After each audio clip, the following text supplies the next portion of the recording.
The other thing is quick question. I generally just delete those immediately. Really? Quick question. So I don't even have to look at the email to know they're going to try to pitch me probably lead gen services. Greetings, everyone. Welcome back to Evolving Your Workplace. I'm Carol Schultz. In today's episode, we're going to hear from an expert on cold emailing. We'll get into the mistakes, myths, best practices for those of you out there who are leading smaller companies and who want to succeed using these techniques. For anyone currently using cold email for outreach, or for those interested in that, this one's for you. I'm joined by expert Jovan Shoylevsky, leader at Grow Surely, and cold email expert with such notable clients as Discord and L'Oreal Paris. Jovan, thanks so much for joining me today to discuss this topic. It's a super important topic. And I'm sure many people are interested in learning about this. But first, can you tell me a little bit about your background leading up to where you are now? Yes, thank you for the introduction. Uh, so, the way it started for me was I, when I was pursuing college, I dropped out after 1 year to sign up for a digital marketing course in a digital marketing academy, and a small part there was email marketing, which eventually stuck with me the most. And I landed an internship that was connected with email marketing. Then I had a few different roles and different jobs regarding email marketing. All of them consisted of some of them consisted of inbound email marketing, some outbound email marketing, and eventually the one that stuck with me the most was more focused on the back end side of the whole process of email marketing. And I slowly started moving more towards the email deliverability space, which I've been doing for a couple of years now. And that's where most of my specialization is. What was it about this field of email marketing that interested you so much? Uh, the the things that stuck with me the most was how diverse of a channel it is. Uh, the experiences I got uh, sending B2B and B2C emails Mm-hmm. made me realize how powerful it can be for any business, and the results I would see for all types of clients uh, eventually made me super curious every day. And the the thing I like most for me is how a quick paced environment it is. So methods like that we use every day, best practices, could be irrelevant in just a few months. So there's always this thing that keeps you on the edge to always uh, stay up to date with trends and test out new stuff and try them yourself. Got it. So what would you say are the common mistakes that you see companies making regarding cold emailing? Uh, well, cold emailing now it is becoming more and more uh, beginner friendly, but there's a lot of stuff to it that's way more different than any other marketing channels. So, for example, the way you approach inbound and outbound email marketing is completely different, Mm-hmm. and the way you approach B2B or B2C uh, Right. is completely different.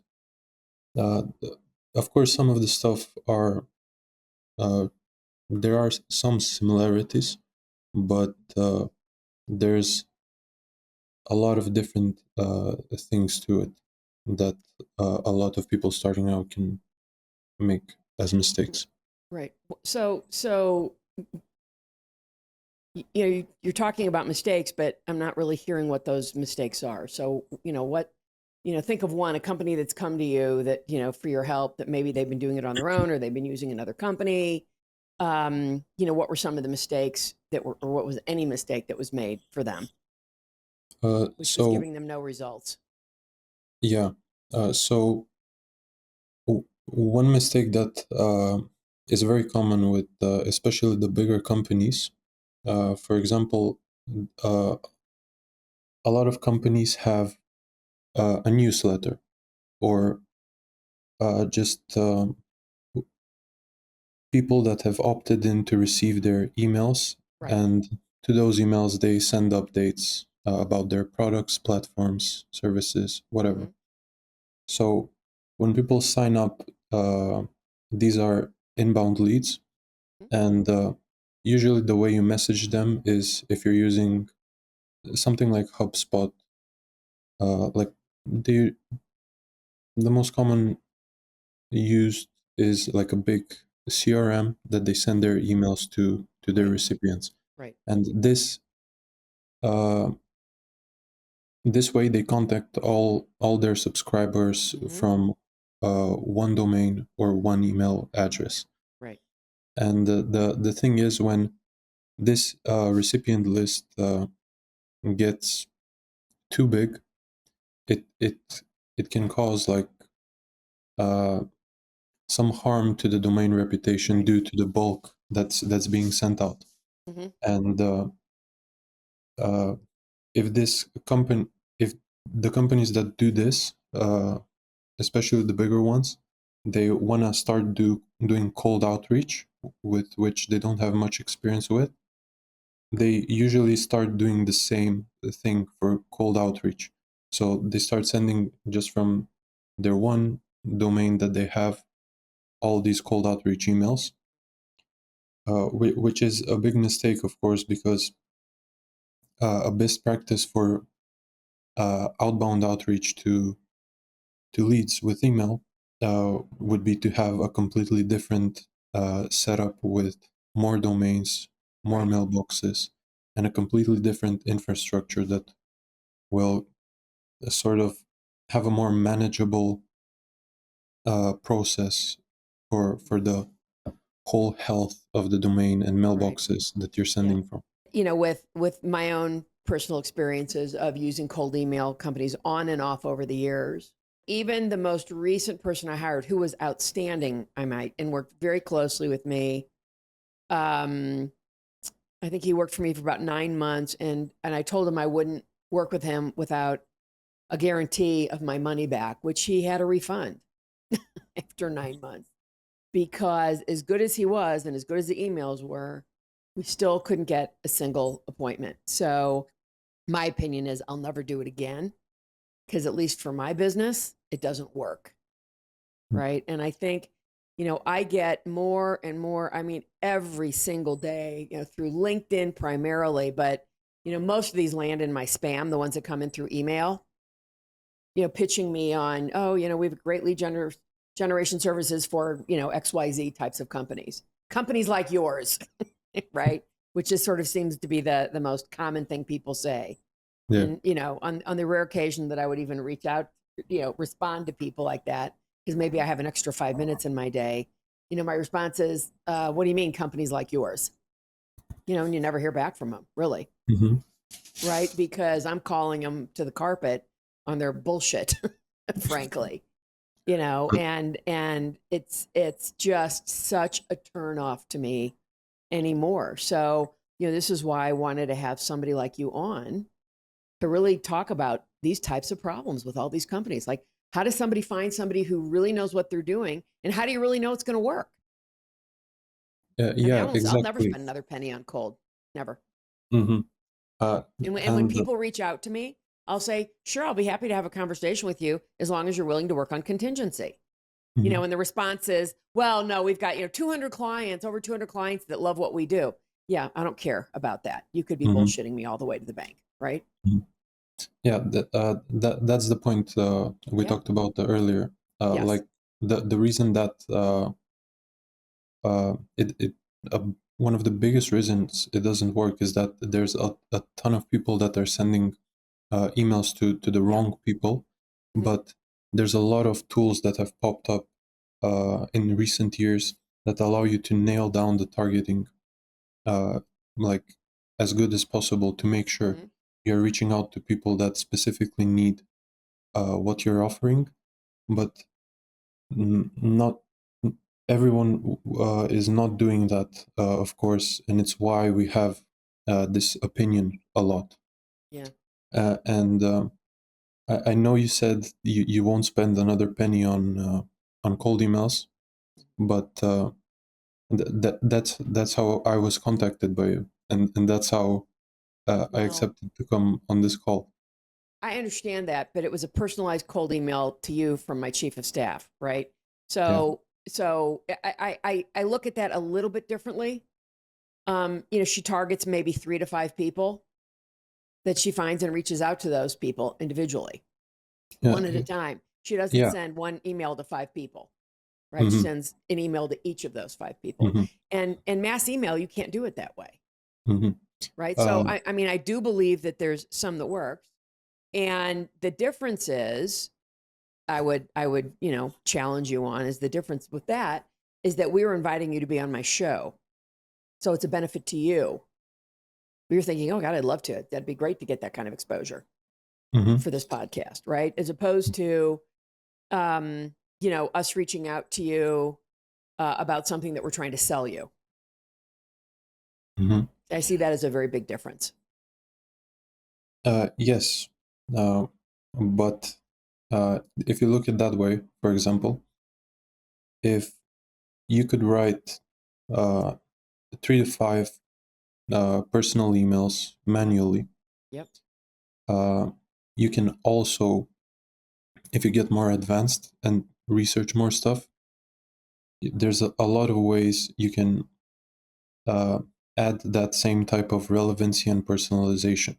Right. So uh, if you just look at what you did there and find tools that can scale it, it can feel uh, personal the same way as it was written Yeah. and relevant at the same time. And to touch on the point from earlier, and if you research the people well enough that actually want uh, what you're offering or see value in Right. what they can get, uh, you can scale it and have the same feeling. So, Javon, how do you determine who wants what someone is selling and at any time? Like, how do you know that they're seeking my services, for example? Because that's a really great point. Mm-hmm. Yeah, it is. So uh, there's a lot of ways. So this is the most important part of cold emails Okay. because finding exactly the people that need what you're about to tell them uh, is the thing that makes cold emails feel warmer. Basically, for example, the let's put it this way. So if you have a big list of people to contact that have opted in their email for you, they made an action that made you know they want to keep receiving your emails. Yeah. So that's a bit to achieve something relevant to that with cold emails. You have to find some familiarity based on your offer. Hmm. So uh, uh, let's say you're selling uh, like marketing services. uh, there's a lot of tools you can use today, like for example you can find a recent blog post, a social media post, Hmm. and From you can from the person find, you're sending an email to. yeah, you Got can it. find Okay. Yep. your Prospect. relevant target audience Right. and find make a list of relevant um, things they would discuss, like Hmm. solutions they would need, pain Hmm. points they would have, and you can find relevant sources online uh, from your list, and you can build your list from finding these threads where they communicated about relevant things, problems they might have, solutions they might be looking for. Uh, and that way you can mention something relevant to them and be more familiar with where they are exactly and what they need. Really interesting. Final thing I want to talk about is the subject line in an email. So I frequently, like, there's a couple of things, right? So when I get an email, sometimes they'll put, RE in the subject line, pretending to be a reply, and that's a good strategy. And I'm like, I want to hear your opinion on that. The other thing is, and I get a lot of that. Um, Quick question. I generally just delete those immediately. Really? Yes. Quick question. Uh, So I don't even have to look at the email to know they're going to try to pitch me probably lead gen services. yes. So let's hear I, your I, opinion, your expert opinion on that. so the quick question thing, Yeah. Ugh. uh, I think it was on it was mentioned by someone on a course or something like that, and everyone kind of started Yeah. using it.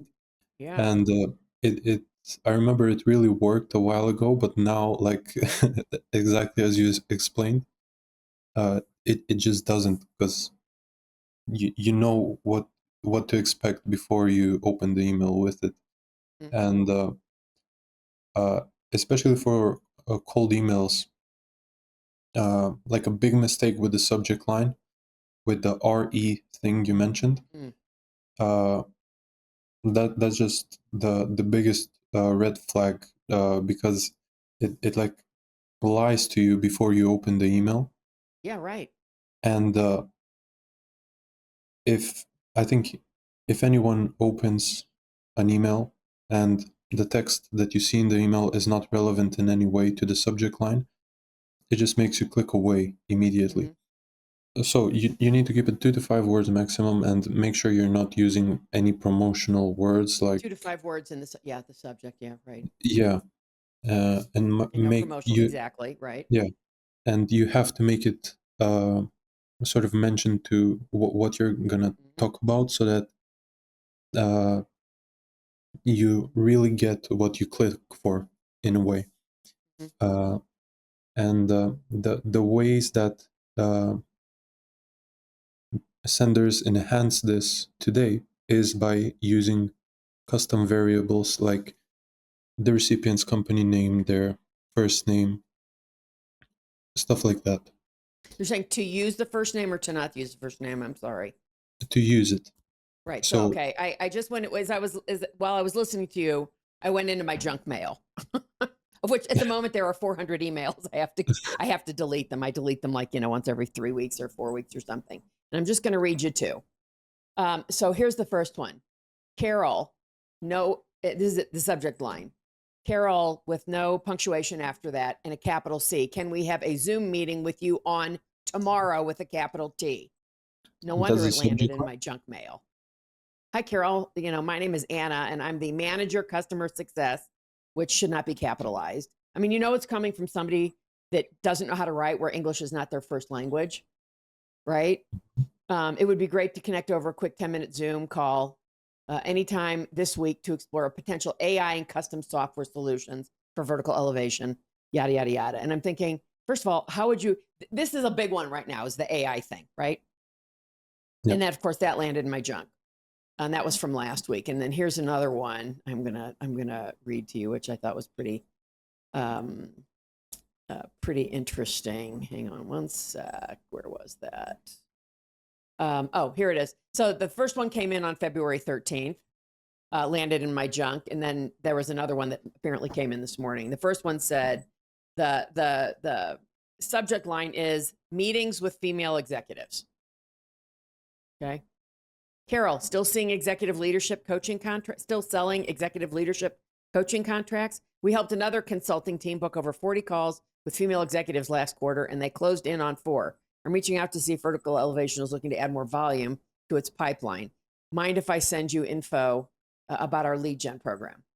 So that landed in, and then they just popped it back, and then it said RE meetings with female executives. And I'm just like, everybody, I mean, it's the same message everyone sends when they're trying to sell you stuff. Yeah. And I'm thinking, who's hiring these people? Mhm. Or And who's running these companies that doesn't know what they're doing, right? So my question, really my final question to you is this. What is somebody who's looking to do lead gen, what do you need to look for? What do you need to ask to find out who that top 2% is that you want to spend your money on?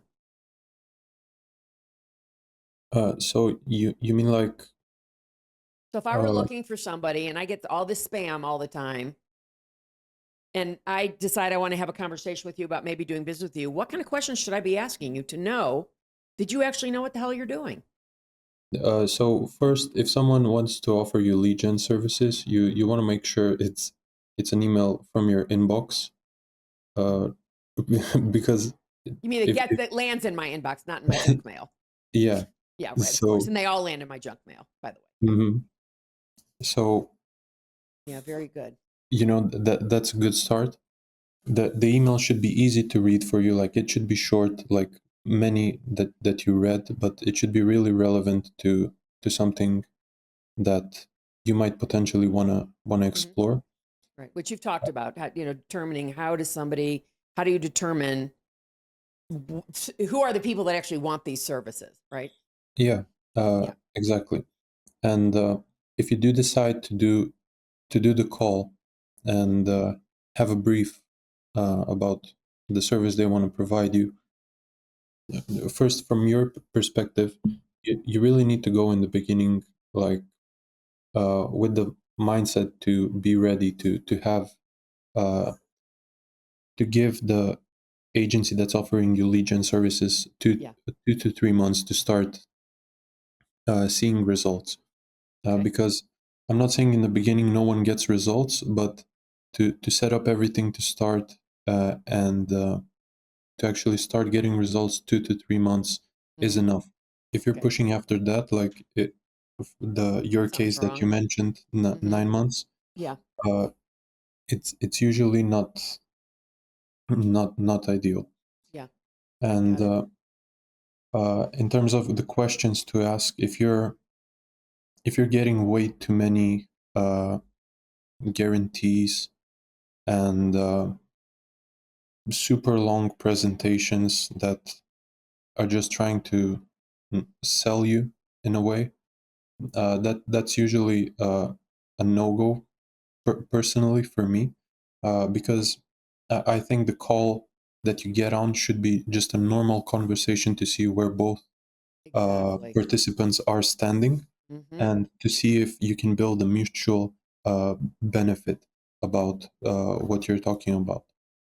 Yeah. Uh, that's what I Yeah. think. And I think that's really good advice. Anything, Javon, that I didn't ask you, we didn't talk about that you want to say before we sign off? Uh, yeah.